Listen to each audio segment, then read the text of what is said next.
1 en Canarias. Última hora en COPE. Estar informado. El Partido Popular gana las elecciones generales, pero no podrá gobernar en España ante la falta de apoyos. Los de Feijóo logran 136 escaños, sube hasta 47 asientos, pero lejos de las previsiones que manejaban en un principio, sin opción a poder formar ejecutivo con el apoyo de Vox. Desde el balcón de Génova 13, el líder popular, con gesto serio durante su comparecencia, pedía a Sánchez que permitiera gobernar a la lista más votada. La anomalía de que en España no pudiese gobernar el partido más votado solo tiene como alternativa el bloqueo, que en nada beneficia a España, que en absolutamente nada beneficia nuestro prestigio internacional.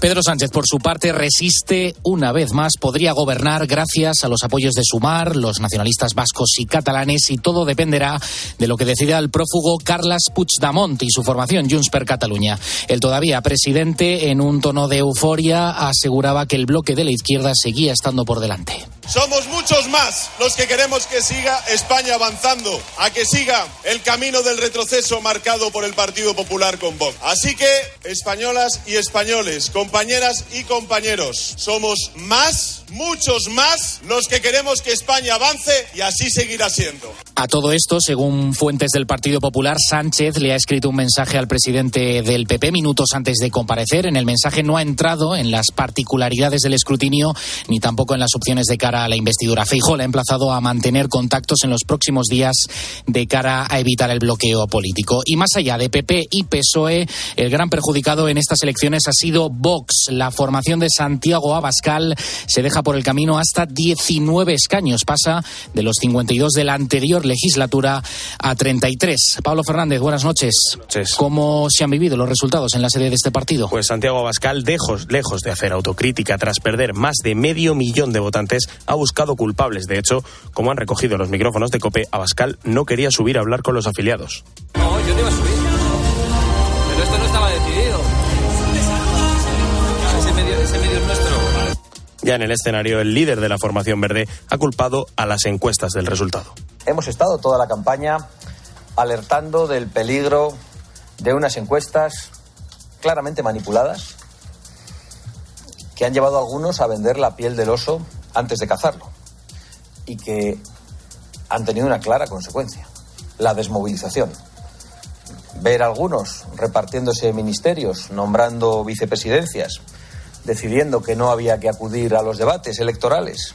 Con los datos en la mano, Vox ha pasado de ser el partido que más creció en las autonómicas y municipales al que más ha caído en las generales. Eso por la parte de Vox, Pablo, pero mientras en Sumar, la coalición de izquierdas encabezada por Yolanda Díaz se sitúan como cuarta fuerza con 31 escaños, son 4 menos que los que obtuvo Unidas Podemos en los anteriores comicios, ¿no? Sí, a pesar de ser la cuarta fuerza política, la formación de Yolanda Díaz ha celebrado el resultado como una victoria. Además, Díaz ha asegurado que garantizará un gobierno progresista. Desde mañana mismo me pongo a dialogar con todas las fuerzas y formaciones progresistas y demócratas de nuestro país para, sí, garantizar el gobierno en España. Respecto al resto de partidos, Esquerra sufre un duro revés al caer de 13 a 7 representantes, Junts pierde 1 y se queda con 6, y EH Bildu supera por primera vez al PNV con 6 diputados frente a 5. El BNG conserva su único escaño, Coalición Canaria logra 1 y también UPN, de modo que el nuevo hemiciclo quedará conformado con 11 partidos diferentes. Con este panorama, gracias Pablo, ¿cómo quedaría la situación? La suma de las derechas se antoja imposible, PP y Vox, ya que se quedan 169 escaños, 170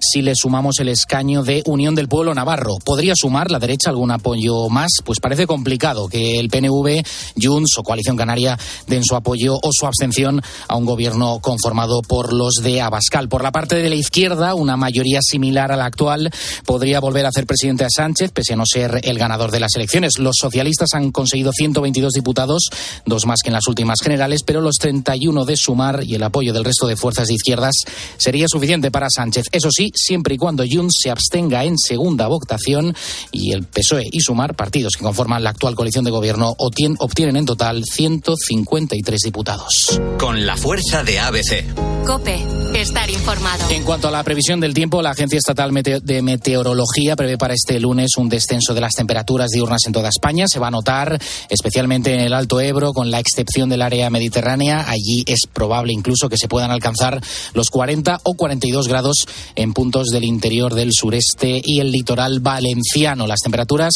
se espera que sean altas en zonas del este y sudeste peninsulares y en Baleares. Por otra parte, no se descartan lluvias fuertes en el Pirineo Oriental. Tienes más información en nuestra página web en cope.es. Sigues ahora en La Noche de Cope. Cope, estar informado. Todo te lo voy a dar por tu calidad y por tu alegría. Me ayudaste a remontar, a superarme día a día. Vaya noche de radio. Hemos vivido aquí en la cadena COPE otra vez un gran acontecimiento. ¡Qué maravilla! Y qué suerte, y qué envidia más sana, tanto tener a Angelito en Nueva York como haber podido disfrutar y vivir este acontecimiento. Bueno, pues con un poco de retraso absolutamente justificado, comenzamos aquí en la noche de Arjona. Como siempre, a esta hora lo hacemos con nuestro especial. Hoy también con mucho acento español.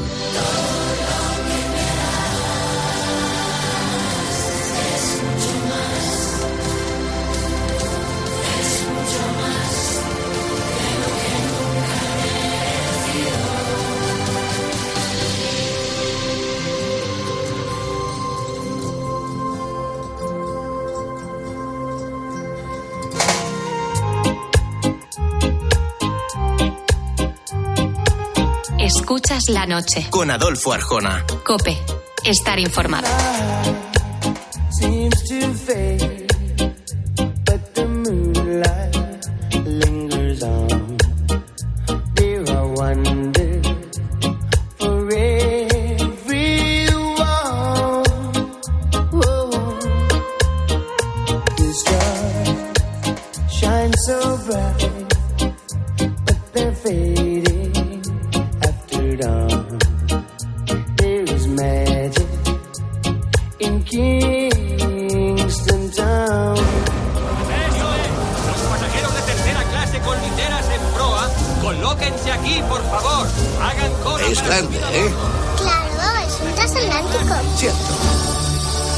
A las 12 del mediodía del día 10 de abril de 1912, el Titanic zarpaba del muelle 44 en el puerto de Southampton.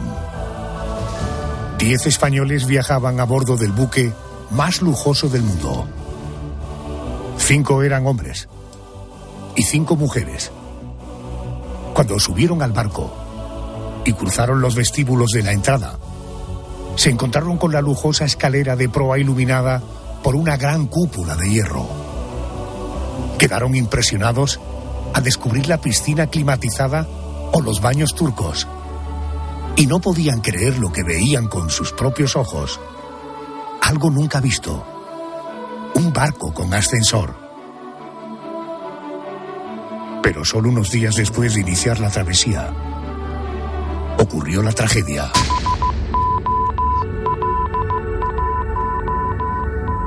El 14 de abril de 1912, el buque insumergible, el barco de los sueños, el más rápido del mundo, se hundía en las profundidades del Océano Atlántico. Y no todos los españoles que viajaban a bordo vivieron para contarlo. Esta noche conocemos sus historias. Frío hace. ¿Sabías que el hielo puede olerse cuando está cerca? Tonterías.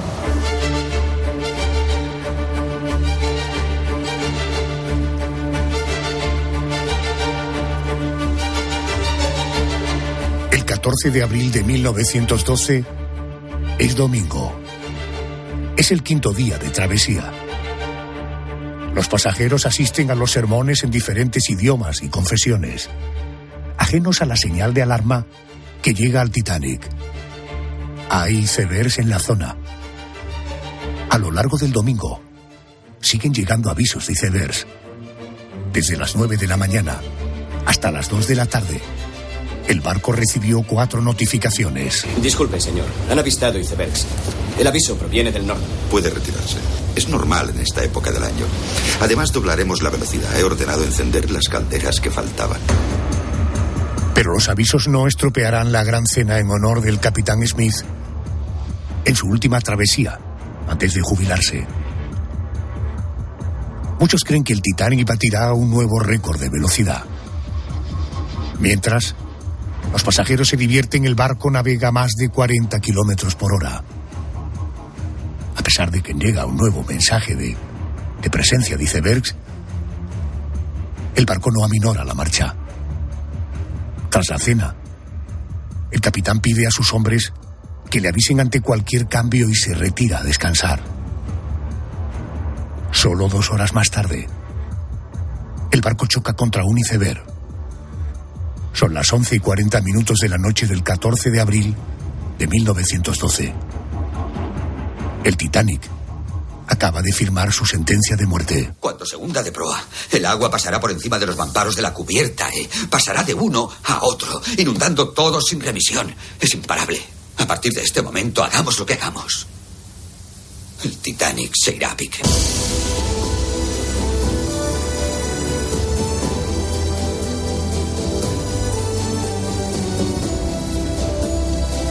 Entre los 10 españoles que viajaban en el Titanic, había una pareja de enamorados que disfrutaban de su luna de miel en primera clase. A ver, Yolanda, sabemos que se llamaban Víctor y María Josefa. Ellos no viajaban solos, ¿verdad? Así es, Adolfo. El matrimonio Peñasco viajaba junto a su dama de compañía, a Fermina Oliva. Estaban en París cuando cayó en sus manos un cuadernillo publicitario sobre el vapor más grande jamás construido, el Titanic. Zarparía destino a Nueva York el 10 de abril de 1912. Los jóvenes pensaron que esta travesía sería el broche perfecto para su viaje de bodas, así que se embarcaron en el lujoso barco. La noche de la tragedia, las 2 mujeres fueron rescatadas en un bote salvavidas. El joven se hundiría con el buque de los sueños. Déjame que te voy a presentar a 2 escritores, 2 periodistas, Javier Reyero, Nacho Montero. Ellos son autores de un libro, Los 10 del Titanic. En ese libro nos hemos basado, lo ha publicado la editorial Lid. Querido Javier Reyero, muy buenas noches y bienvenido. Hola Adolfo, ¿qué tal? Buenas noches, un saludo para todos tus oyentes. Nacho Montero, buenas noches. Buenas noches, Adolfo. Nacho, empiezo contigo. Esta pareja de recién casados tenía una buena posición económica y social. Sabemos que viajaban en primera clase, lo hemos dicho, que lo hacían junto a su doncella. ¿Dónde se encontraban en el momento en el que el barco chocó contra el iceberg? ¿Estaban estos 3 personajes juntos? No, bueno, no estaban juntos. Estaban en 2 camarotes separados porque la doncella tenía un camarote independiente al camarote de primera clase que tenían ellos. Ellos estaban en el camarote C46 y se encontraban ya descansando o empezando a descansar porque se habían retirado hacia las 11 de la noche a su camarote. Las 11 de la noche es una hora tardía porque tenemos que recordar que en el barco el horario anglosajón es el que primaba y las cenas eran un poquito antes de lo que estamos acostumbrados en España, por ejemplo.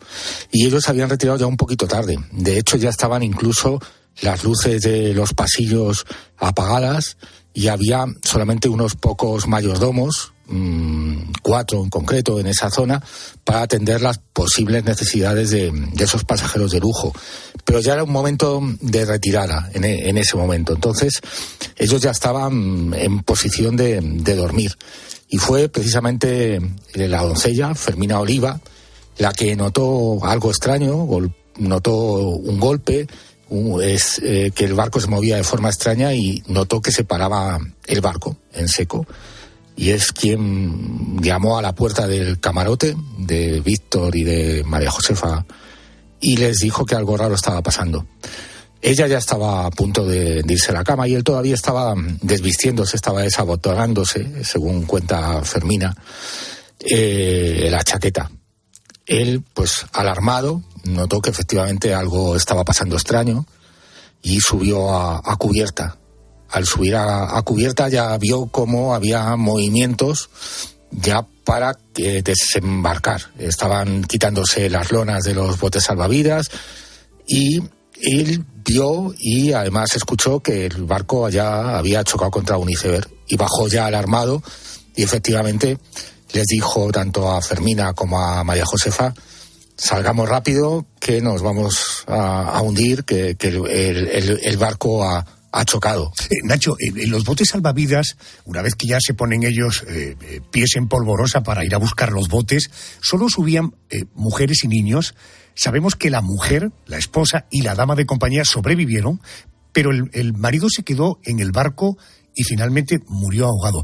¿Hubo una despedida de ese matrimonio? Sí, hubo una despedida y ahora esto nos lo va a contar Javier con más detalle. Yo, si quieres, te termino de contar un poco que ellos, afortunadamente, tenían también chalecos salvavidas en su camarote, porque en camarote de segunda clase no los había, se los tenían que entregar el personal asistente del barco. Uh-huh. Yo rápidamente les dijo Víctor: no cojáis ninguna pertenencia porque no da tiempo, aunque luego él bajó a rescatar un collar que se había dejado ella y subieron rápidamente a cubierta. En ese momento, María Josefa sí que pudo embarcar en el bote 8. Fermina tuvo que esperar algo más de tiempo. Y esa despedida, Javier nos puede un poco contar, yo creo, los detalles, porque es algo que es bastante impresionante, Javi, la manera en la que se desarrollaron esos acontecimientos en ese momento. Javier, cuéntame la despedida, pero además cuéntame que el marido parece ser que urdió un plan porque su madre, es decir, la suegra de su esposa, su madre, tenía un mal presentimiento en el que aparecía precisamente un barco, ¿no? Sí, si quieres empezamos por la madre y así vamos aumentando el clímax y llegamos al momento de la despedida en la cubierta del Titanic. Ellos estaban de luna de miel. Esto es importante que en este momento tus oyentes se agarren a la silla. Llevaban 10 meses de luna de miel, Adolfo. 10 meses. O sea, eso es una luna de miel y no los 15 días que tenemos las personas normales ahora. Eran Pepita, María Josefa Peñasco y Víctor, dos herederos de dos de las familias más ricas de Madrid y por lo tanto más ricas de España. Se podían permitir ese lujo, habían recorrido media Europa, habían estado en Italia, habían estado en buena parte de Francia, se habían movido por Centro Europa y la parte final casi era estar en París. Allí es donde, como tú contabas en la introducción, tienen noticia de que el Titanic va a hacer una parada en un puerto francés, en el puerto de Cherbourg, y a ellos les parece brillante la idea de acabar su luna de miel pletórica con un recorrido en un barco tan famoso y tan lujoso como el Titanic. Pero tiene un pequeño problema, y es que cuando salieron de Madrid, la madre de Víctor le dijo a su hijo que había tenido un mal presagio. Ella, por lo visto, se movía mucho por estas sensaciones y premoniciones y había visto en un sueño que podía haber alguna desgracia en un barco. De tal manera que le había pedido a su hijo: haz lo que te dé la gana durante la luna de miel, pero por favor, no subáis a un barco. ¿Qué plan urden ellos para poder irse a París sin que la madre se entere? Dejan al mayordomo, que estaba haciendo el viaje con ellos. Fermina era el ayudante de Pepita, Víctor tiene un ayudante masculino. Lo dejan en París con un montón de postales y cartas ya firmadas, donde todo es pura ilusión. Hoy hemos visitado Versalles, qué bonito es Versalles, mamá, y entonces el mayordomo mandaba la postal. Hemos estado en las Tullerías y le hacían una descripción y él las iba mandando consecutivamente. De tal manera que la madre no sabe que sus hijos, su hijo y su nuera, se han embarcado en el Titanic. Hay un punto además un tanto morboso de esta historia, y es que cuando ya la madre de Víctor sabe que su hijo ha muerto, el correo postal de aquella época no era como el de ahora, todavía sigue recibiendo cartas de su hijo, presuntamente, de estancia en París, ¿no? Ese es el plan, que les sale muy mal, pero les habría salido muy bien si no hubiera habido ningún problema. Supongo que se habría quedado en una anécdota familiar que años después, en alguna cena de Nochebuena, habrían contado delante de todos los cuñados, ¿no? ¿Cómo se hacen estas cosas? Vamos a ese momento en el que la doncella y la mujer están poniéndose a salvo y él irremediablemente va a morir ahogado. Sí, esto es importante.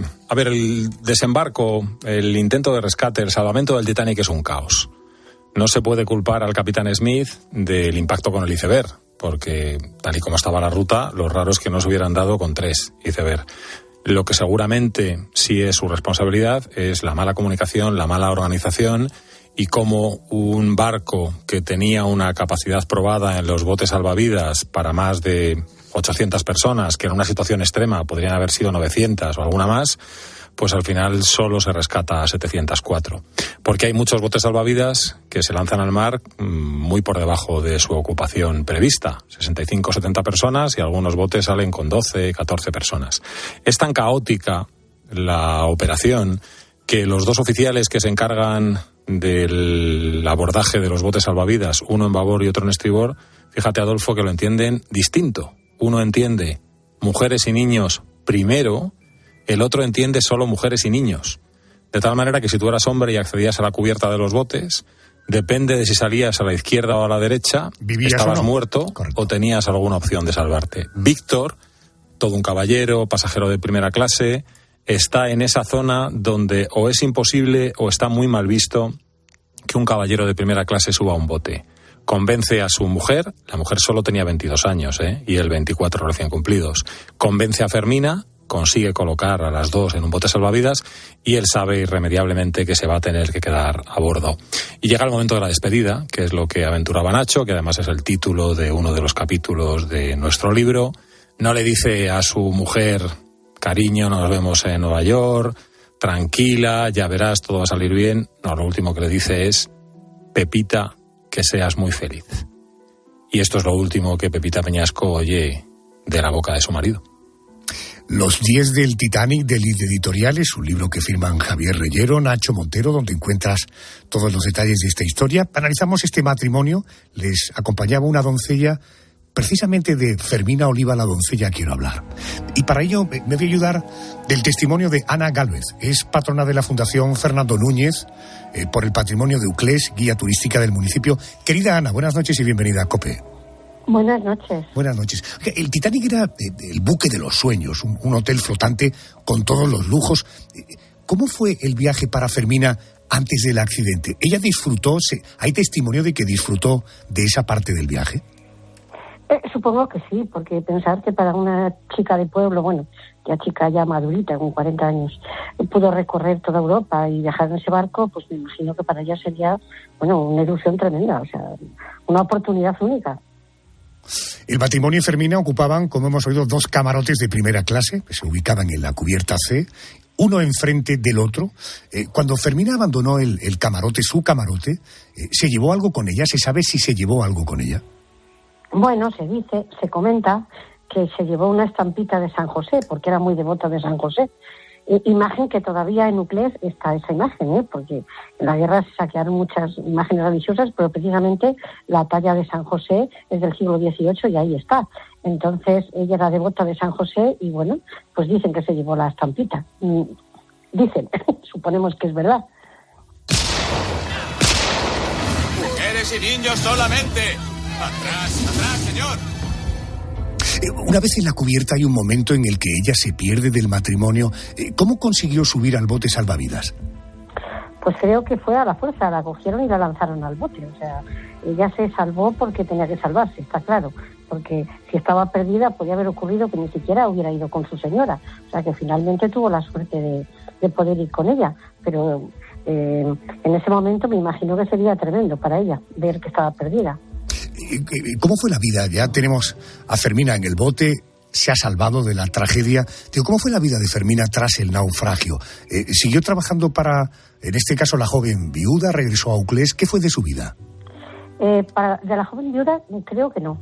Y con los señores, la señora que lo contrató, pues posiblemente sí, porque ella siguió viviendo en el mismo sitio que vivía. Ella vivía en la calle Regueros, entonces ella se dedicó como costurera durante toda su vida, a seguir cosiendo.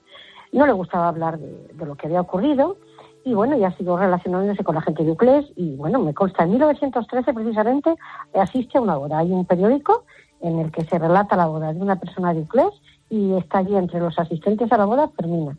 Y luego, con posterioridad, sí, claro, ella sigue manteniendo contacto con la gente de Uclés, porque mi madre, que nació en 1930, mi madre recuerda que venían los veranos aquí a Uclés, o sea que ella sigue viniendo me imagino que hasta los años 60 o por ahí.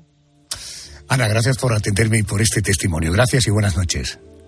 Muchas gracias a vosotros por haber contado conmigo. Los 10 del Titanic, 10 españoles, hay un libro que te lo narra con mucho detalle. Lid Editorial, te recuerdo el título, Los 10 del Titanic. Nos faltaron par de señales, unos cuantos rivales y un trocito de adiós. Nos faltó despertar con abrazos, nos faltó una deriva por dos, y sobraron los 4 finales que con tanto detalle nos dio el corazón.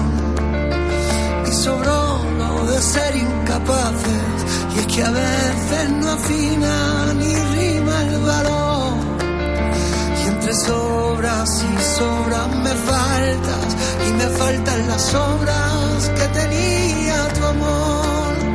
Y sobraron las 500 veces que dijimos que no.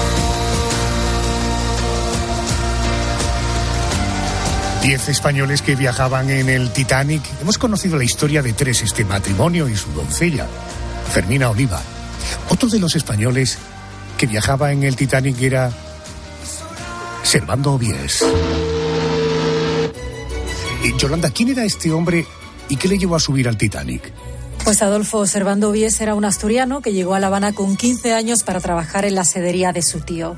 Con el tiempo se convirtió en copropietario del negocio y viajaba frecuentemente a Europa por trabajo. Le gustaba hacer las largas travesías siempre en barcos veloces y lujosos. Por este motivo eligió el Titanic. Su esposa no lo acompañó porque estaba embarazada de su primer hijo y se encontraba en un estado muy avanzado. Según los historiadores, ha sido imposible seguir su pista en la noche de la tragedia. Si hubiera estado en la sala de fumadores, habría ido a su camarote para coger el chaleco salvavidas y ponerse a salvo. Si hubiera estado en su habitación, habría escuchado ese desgarro del iceberg. Lo único que parece claro, Adolfo, es que Servando Obies se hundía con el Titanic. Otra de las 5 mujeres que viajaron en el Titanic eran Encarnación Reinaldo. Embarcó sola rumbo a Nueva York. Tenía 31 años. Viajaba en segunda clase a Estados Unidos para visitar a su hermana. Pagó por su pasaje 13 libras esterlinas. Consiguió salir del barco en el bote número 9. Al parecer, su dominio del inglés la salvó de la muerte. También viajaban en segunda clase 4 jóvenes. 2 hermanas, Asunción y Florentina Durán. El novio de Florentina llamado Julián Padró. Y otro amigo, Emilio Payás. En el momento del accidente, estaban descansando en sus literas. Ellas dormían en un camarote y ellos en otro. Los jóvenes sintieron una especie de ligero golpe, pero estaban adormilados y no le dieron importancia. Uno de los pasajeros a los que habían conocido en la travesía se da cuenta de que no los ha visto en ningún momento. Como conoce su número de cabina, se dirige allí y aporrea la puerta. Sobresaltados y envueltos entre sábanas salen de la habitación. Cuando conocen la noticia, se visten y van a buscar a las muchachas que duermen en su camarote, ajenas a todo. Siguen conmigo Javier Reyero, Nacho Montero, autores del libro Los 10 del Titanic, una precisa reconstrucción de lo que ocurrió aquella trágica noche de abril del año 1912. Javier, por lo que ha trascendido, estos 4 jóvenes estaban en sus camarotes cuando el iceberg chocó contra el Titanic y recibieron tarde la noticia, cuando el caos ya se había apoderado del barco. ¿Ellos consiguieron llegar fácilmente a cubierta? No llegaron fácilmente y no es estrictamente que recibieran tarde la noticia, ¿no? Esto, si te parece, Adolfo, vamos a animar aquí a todo el mundo a que aprenda inglés, porque han pasado más de 100 años y los españoles seguimos con las dificultades para aprender inglés. Como ha explicado Nacho antes, el Titanic era un barco de 1912, no había megafonía. Entonces los avisos se daban porque iban personas, que eran los mayordomos, por los diferentes corredores del barco, aporreaban los camarotes y contaban cosas, que hay un simulacro, que ya pueden ir a desayunar, etcétera, etcétera. Y a ellos llega un mayordomo y les da el aviso de que tienen que abandonar el camarote y subir a cubierta, pero claro, en inglés. No se enteran de lo que les están diciendo. Y por eso, esta persona a la que habían conocido en los salones de fumadores, cuando les echan falta, va a buscarles, pero claro, se va acumulando tiempo. Cuando ellos suben a la cubierta de botes, tienen la oportunidad, les cuesta, pero lo consiguen, de colocar a las 2 chicas en un bote salvavidas, pero para ellos ya no hay sitio, y empieza la que ellos han calificado como la peor hora de sus vidas, porque es un constante intentar, a ver si por aquí, a ver si por allá, a ver si en este bote. A ver si a la vuelta de este recoveco y a todo esto, el caos adueñándose del Titanic, el barco cada vez más escorado, una situación tremenda. Cuando llevan 1 hora intentándolo, consigue uno de ellos subir a un bote salvavidas. Aguántamelo ahí, Nacho. Estamos contando que los botes eran para mujeres y niños. ¿Cómo consiguen salvarse Emilio y Julián? Pues porque querían salvarse. Porque ellos realmente en ningún momento, cuando ellos querían emprender una nueva vida en Cuba y prosperar, no se les pasaba por la cabeza morir en el Titanic, y menos cuando habían hecho un desembolso económico importante por conseguir ese pasaje en segunda clase, y era un poco, eran unos emprendedores de la época, y tenían que luchar, y así lo hicieron hasta el último momento, y así lo hizo Julián, que se consiguió colar en el bote 9, cuando, como decía Javier, Asunción y Florentina, las 2 hermanas, ya estaban en el 12 porque eran mujeres, y al final Emilio acabó lanzándose hasta tal punto que se rompió la rodilla. De hecho, después estuvo en Nueva York ingresado en un hospital, sacamos una foto en el libro, además nosotros, y su amigo Julián tenía miedo de que por estar herido le fueran a lanzar al mar o le fueran a matar, porque también ellos cuentan que esa caótica situación que se vivía en ese momento en cubierta incluía que con hachas y con revólveres se apartaba a los hombres que no podían subir a los botes para que ni siquiera se acercasen en ese momento. Entonces tuvieron mucha suerte. Y Julián salvó la vida de su amigo. Dicen, lo contaba Julián, que lo que hizo es esconderle debajo de uno de los asientos del bote para que no se le viese y así disimular que estaba herido. También hay otras versiones que dicen que lo mantuvo muy sujeto a su lado para que pareciese que estaba en perfectas condiciones. El caso es que los dos tenían lo más importante, y es la voluntad de vivir, y eso es lo que les llevó a salvarse y a llegar finalmente a Nueva York. Entre todos los españoles que viajaban en el Titanic, solo uno formaba parte de la tripulación. Se trata de Juan Monros, camarero del restaurante más lujoso del barco, un restaurante a la carta conocido como el Ritz. Juan Monros tiene 20 años cuando embarca en el Titanic. Va a recibir un sueldo mensual de 2 libras y 2 chelines, más un chelín adicional por cada día de travesía.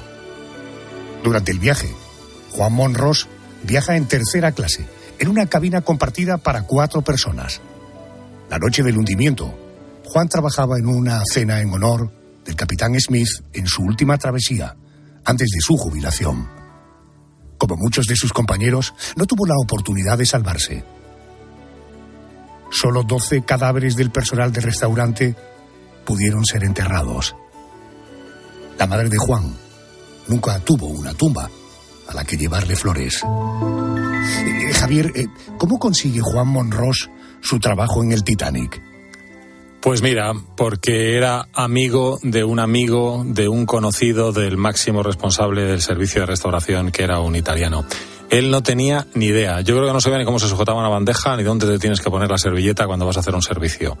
Pero tenía la suerte de que estaba en Londres, su familia vivía en París, él sabía catalán, español, francés, y llevaba un tiempo ya en Inglaterra y sabía inglés, y lo que necesitaban en el servicio de atención a los pasajeros en el Titanic era gente que hablara francés y hablara inglés, porque Gatti, que era el responsable del servicio de restauración, había contratado a muchos italianos que no manejaban esos idiomas. Luego él tuvo la suerte, entre comillas, de estar en el Titanic porque era políglota y porque podía atender a estas personas en francés o en inglés. Eso es lo que le lleva a convertirse en ayudante de camarero. Yo creo, Adolfo, que Juanito Monros es el hombre que nunca debió estar allí, y además él estaba muy ilusionado con ese viaje.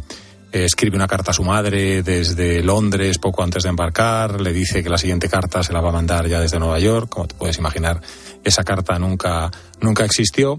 Y en el caso de Juan Monros, a nosotros nos ocurrió una cosa muy curiosa durante la investigación del libro, y es que hablando con su familia, en su familia se había ido corriendo la especie con el paso de los años de que Juan Monros en el Titanic era traductor, porque él nunca había contado a su familia próxima, no sabemos muy bien por qué, que iba como ayudante de camarero. y muchos de sus familiares pensaban esto y nosotros se lo tuvimos que aclarar porque tenemos toda la documentación y les explicamos que no había ningún traductor español en el Titanic y que Juan Monros era segundo ayudante de camarero, que era una profesión muy digna en aquella época como en cualquier momento y que a él le servía para su gran sueño, que era ir a conocer América. Conocer América y visitar a sus primos que vivían en Nueva York. Él tenía mucha ilusión de ver a los primos y también de triunfar en la vida, que es lo que casi une casi todas las historias de los pasajeros del Titanic, tanto que sean españoles o que fueran irlandeses o que fueran italianos, esa ilusión de buscar una nueva vida. Y Juan Monros, que ya se había ido con esa misma ilusión a Londres desde París, y allí no tuvo esa suerte de triunfar como él quería, pero sí pensaba que lo podía conseguir en Nueva York. Y prácticamente pues el viaje en el Titanic fue circunstancial, como dice Javier. Él no tendría por qué haber estado allí ni por qué haber muerto tan joven. Pero las circunstancias le llevaron a ese triste final. Su cadáver sí que fue rescatado, pero fue devuelto al mar. Aunque sus pertenencias sí que las recuperaron finalmente los familiares en Nueva York. Entiendo. Hemos tenido la suerte de que acepte la invitación al programa María José Caballero, sobrina nieta de Juan Monros. Querida María José, buenas noches. Hola, buenas noches. Buenas noches. ¿Cómo recibió su familia que Juan Monros zarpara en el Titanic como camarero? Pues supongo que lo recibirían bien, porque, bueno, en esa época la gente desde muy joven se iba a buscar la vida y Juan, pues en ese momento, pues no fue uno menos, es decir, que se lanzó a buscar trabajo y bueno, de todas maneras él en una carta dice que no se lo toma como algo muy en serio para que la familia no... Pero en principio parecía que iba buscando su camino y desgraciadamente el destino es el que es, pero yo creo que sí, que en la familia pues tenían esperanza de que encontrara su trabajo y su sitio para ganarse la vida. Claro. María José, por lo que te ha contado la familia, tu familia, por las cartas que recibieron de tu tío abuelo, ¿cómo fue su travesía a bordo del barco? Pues, bueno, es que tampoco no tenemos documentación sobre lo que es la travesía, por lo menos nosotros, ¿no? Pero, bueno, pues él en principio estaba muy ilusionado y bueno, pues parece ser que él esperaba, creo que le mandó una postal desde a bordo a su madre y pidiéndole que le contestara enseguida para que cuando él llegara a Nueva York ya tuviera allí una carta de ella, pero bueno, en principio eso es todo lo que de lo que es la travesía. No tengo mucho conocimiento de cómo fue para él, aunque tampoco íbamos muy descaminados en pensar que fuera traductor, porque al fin y al cabo, gracias a los idiomas que sabía, fue contratado, aunque fuera de camarero, pero claro, desencaminados no íbamos. No sé si esa postal fue esa última carta que Juan escribe a su madre el día antes de zarpar. En todo caso, por lo que he leído, su madre le responde cuando él estaba a bordo del Titanic. Él jamás leyó la carta. ¿Tenéis noticias de lo que decía la carta que le manda la madre? Pues nosotros no. Javier, ¿vosotros tampoco tenéis información, Javier y Nacho, de esa última carta que escribe la madre? No, de la única que tenemos noticia es de la carta que él envía porque la franquea y está en el correo postal británico antes de salir del puerto de Southampton. Si él escribió algo en el barco, pues como lo harían todos los que estaban, imagínate, en el momento de tratar de salvar tu vida, de lo que menos te preocupas es de algo de papel. No olvidemos que el Titanic se llama RMS y eso significa Royal Mail Ship, o sea, el Titanic era un barco correo. Una de las cosas que se pierde en el fondo del mar, en la cima del Atlántico Norte donde está el barco, es todo el correo que llevaba a bordo, que solo el correo daría para hacer toda una historia, pero no se salvó nada de eso. Primero porque no era prioritario y segundo porque el papel, la celulosa es tremendamente perecedera en el agua salada. En este caso el papel no lo aguanta todo, ¿verdad? Exacto. María José, gracias por atendernos y por el testimonio de este hombre que encontró en el Titanic el final de sus días cuando iba cargado de sueños del querido Juan Monros. Un beso muy fuerte, María José, buenas noches. Muchas gracias a vosotros, buenas noches. Javier y Nacho, resumiendo la historia, 10 entre hombres y mujeres españoles en el Titanic, ¿el balance final cuál fue? Pues el balance final es que para salvarse en el Titanic hay que ser mujer española. Porque las 5 mujeres españolas que iban en el barco se salvan. Es muy probable que no haya ninguna nacionalidad que tenga semejante porcentaje de éxito. Es verdad que no son muchas, pero la estadística no miente. Es el 100%. Y en total son 10 españoles y se salvan 70. Nacho, yo creo que esto es invertir las cifras del Titanic. Exactamente, es todo contrario a lo que pasó con el pasaje. Mientras que se salvó el 70% de los españoles, murió el 70% de los pasajeros. Y no quisiera, Adolfo, despedir este especial que esta noche hemos tenido el gusto de compartir contigo, olvidándonos de una cosa, y es que este libro lo hemos escrito a 6 manos y Cristina Mosquera es la tercera parte como autora, que no está con nosotros acompañándonos, pero nos conviene recordarla. Y además no es cuota femenina, ni mucho menos. O sea, no es. Hay gente que nos pregunta, como nunca comparece en las entrevistas, si existe Cristina Mosquera. Doy fe de que existe Cristina Mosquera, lo que pasa es que ella escribe de maravilla. Si no fuera por ella no habría libro, pero tiene un corte y se congestiona si tiene que hacer entrevistas o aparecer en los medios de comunicación. Así que un fuerte beso desde aquí para ella. Beso a Cristina. Nacho, Javier, ¿tenéis la impresión de que el común de los mortales de nuestro país, los españoles, tenemos conciencia de que efectivamente en el Titanic viajaban 10 españoles entre hombres y mujeres y que detrás de cada una de esas personas había toda una historia? No, yo creo que en España se sabía muy poco porque vivimos muy condicionados por la producción audiovisual anglosajona. Es verdad que es un barco británico, es verdad que es un barco que va a Estados Unidos, que tiene muchos franceses, que tiene muchos italianos, pero también tenía muchos suecos. Es la 4ª o 5ª nacionalidad con más presencia en el barco. Como todo lo que hemos visto y casi todo lo que hemos leído del Titanic tiene que ver con producción anglosajona, mucho británico, mucho norteamericano, pues parece que no hay ningún interés español. Es verdad que los españoles en aquella época, cuando emigraban, no se iban a Estados Unidos, solíamos ir a países donde se hablaba castellano. Pero por otra parte, de Southampton a Santander había y lo hay todavía hoy, a Bilbao, un sistema de transporte semanal, o sea, no está tan lejos. Y hubo un tren desde Barcelona al puerto de Cherburgo para ver el barco llegar allí. Yo creo que estaría bien que hubiera una producción audiovisual española o el mundo del audio, por ejemplo, un fantástico podcast que contara la historia de los españoles, porque está en el libro. Nosotros no hemos inventado nada, nosotros simplemente hemos compilado, documentado y organizado. Recuerdo una conversación que mantenía Javier con Herrera y habláis precisamente de este asunto. La falta de interés de plataformas o de productoras que pudieran llevar esto para, entre otras cosas, inmortalizarlo.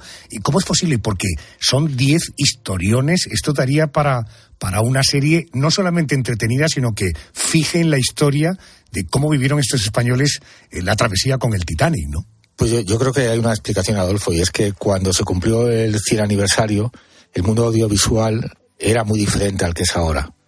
Netflix o otras plataformas que ahora tienen tantísimo éxito, necesitan tanta producción continuamente, no existían.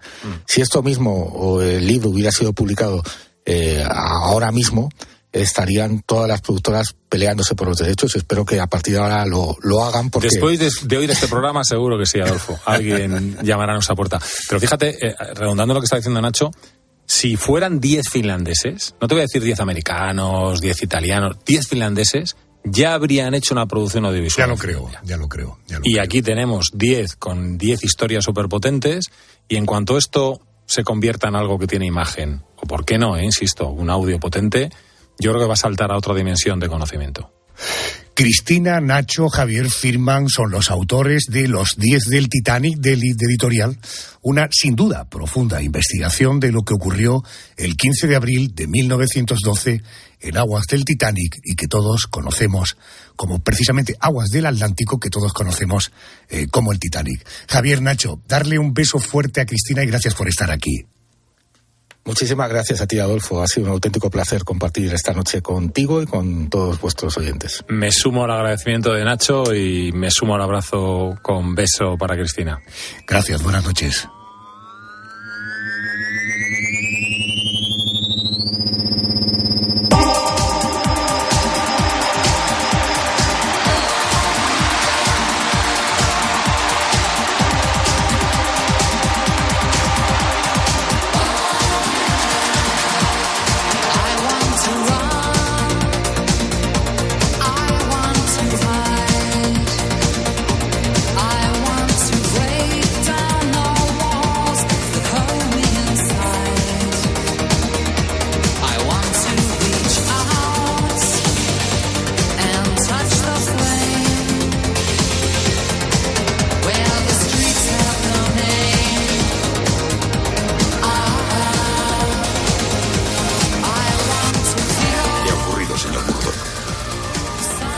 Iceberg, señor.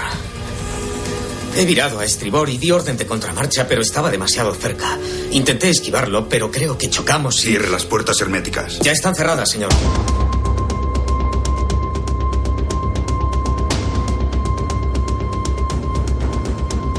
Dos horas y 10 minutos después de la colisión, el Titanic se parte en dos y se hunde en las heladas aguas del Atlántico Norte, muy cerca a las costas de Terranova. Primero despacio, después muy deprisa. El barco abre un remolino en el océano que traga todo a su paso.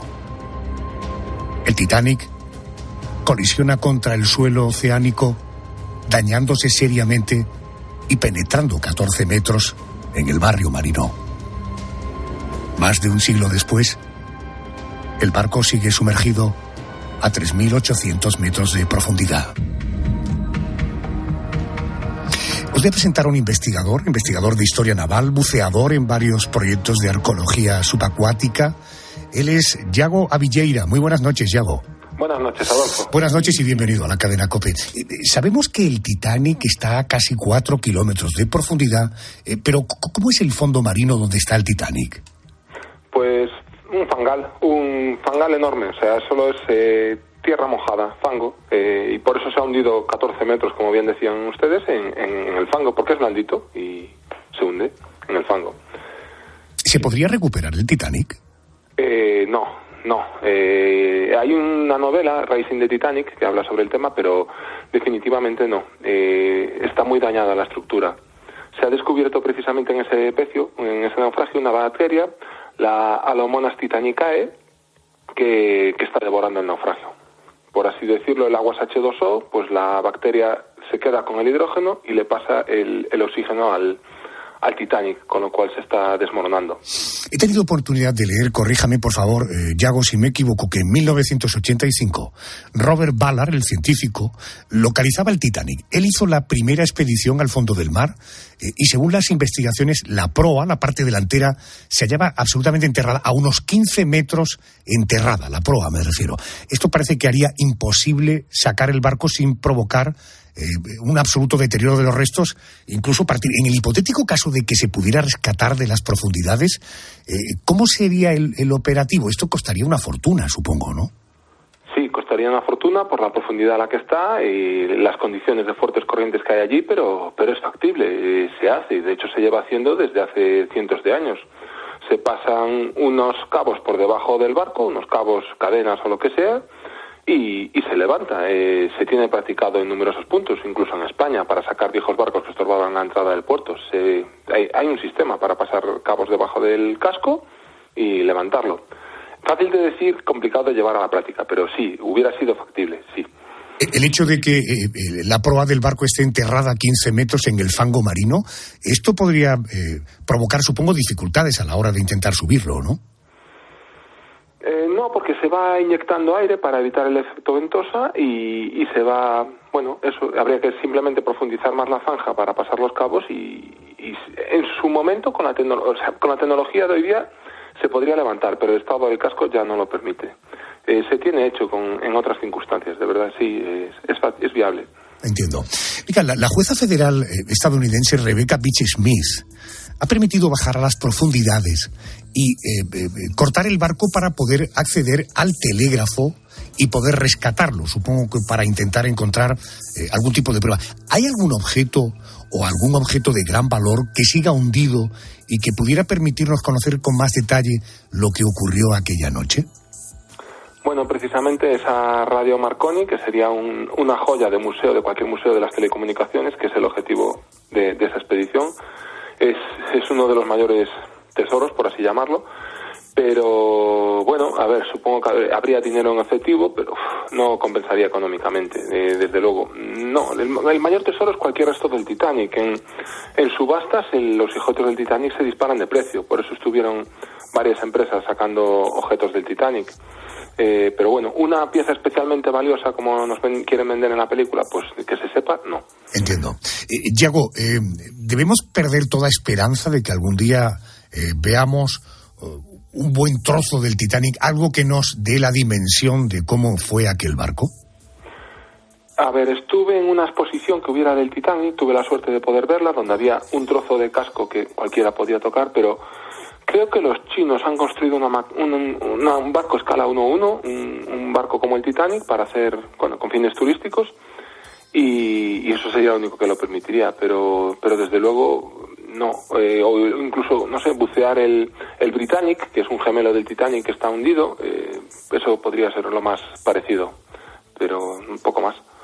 Yo le presentaba a usted como buceador en varios proyectos de arqueología subacuática. ¿Sería tan amable de decirme esto de arqueología subacuática exactamente qué es? Pues hacer arqueología, pero como un neopreno puesto. Así, no, es introducirnos en un medio marino, pues con el objeto de estudiar diversos objetos históricos, normalmente naufragios, pero pueden ser puertos que acabaron enterrados o ciudades, como el caso de Port Royal en Jamaica. Son, bueno, incluso en ríos, con las presas y con todo lo que se ha hecho, pues también hay yacimientos sumergidos, pero lo común son los naufragios. O sea, barcos, ¿no? Sí, barcos. Se bajan y se estudia como en tierra, pues con mediciones, con catas y, bueno, el problema es la restauración de los materiales, mucho más complicada, pero se hace. Entre los múltiples proyectos en los que usted ha participado, cuénteme el que más le pareció, no sé, alucinante poder participar de él, o lo más alucinante que ha encontrado en uno de esos proyectos de arqueología subacuática.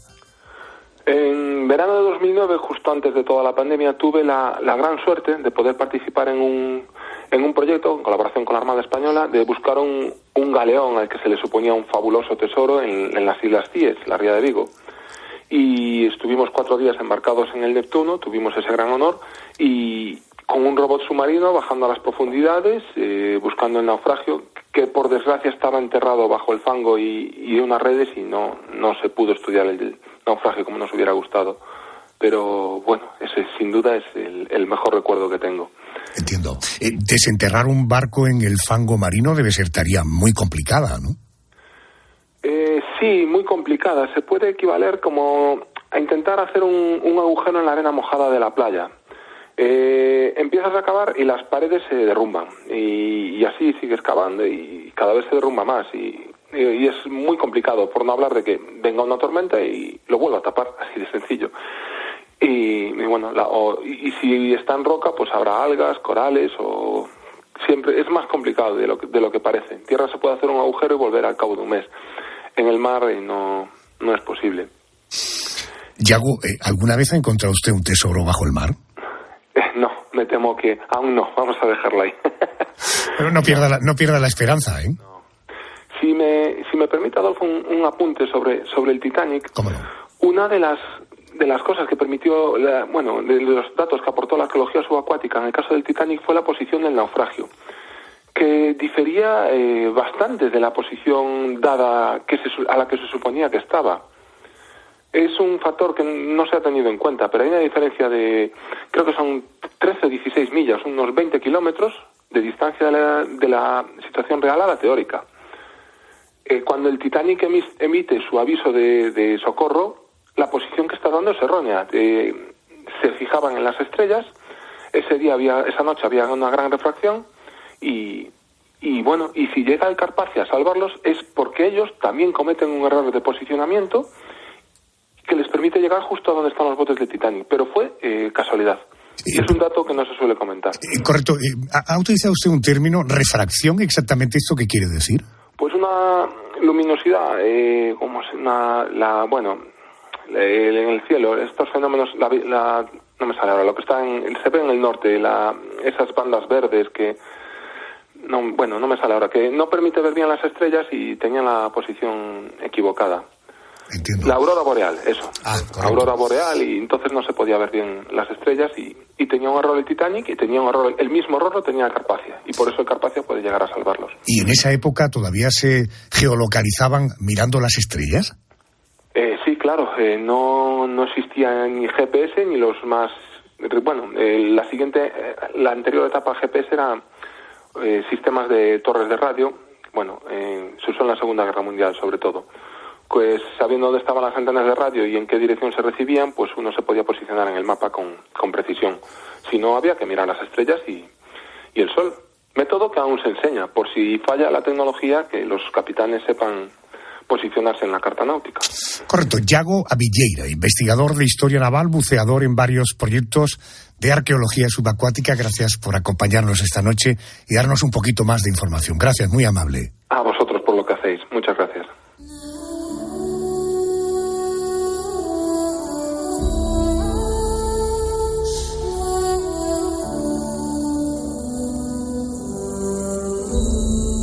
$110 años después, el barco insumergible, el buque de los sueños, sigue en su tumba marina situada a casi 4.000 metros de profundidad. Paradojas del destino. El barco más veloz del momento no acabó su primera travesía.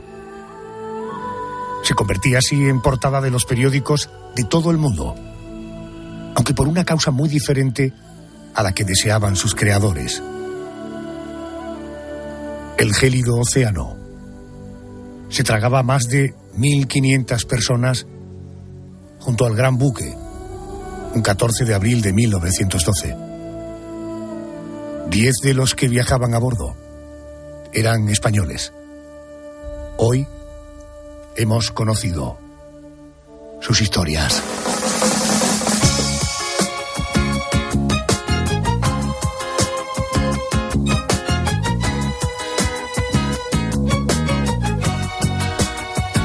Los compañeros de los servicios informativos nos traen al día de hoy y a la hora que es. Boletín de noticias de las 3:02 en Canarias. Ojo que luego seguimos en la noche de Arjona.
Son las